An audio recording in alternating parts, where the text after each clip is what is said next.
Doktor, son zamanlar hər kəs yağlı qidalardan çox istifadə edir. Bunun nə kimi ziyanları ola bilər?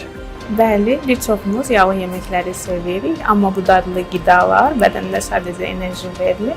Mikroskop altında incələdikdə, onların izlərini görəndə hekayə biraz fərqli olur. Yağlı qidalar uzun müddət qəbul edildikdə qaraciyər hüceyrələrində yağ toplanmaları olur. Biz bu prosesi qaraciyər steatozu, yəni yağlı qaraciyər adlandırırıq. Mikroskop altında incələdikdə normal, açıq mavi, bənövşəyi hüceyrələr yerinə içi yağ vakuolları ilə dolu şişmiş hepatositlər görürük.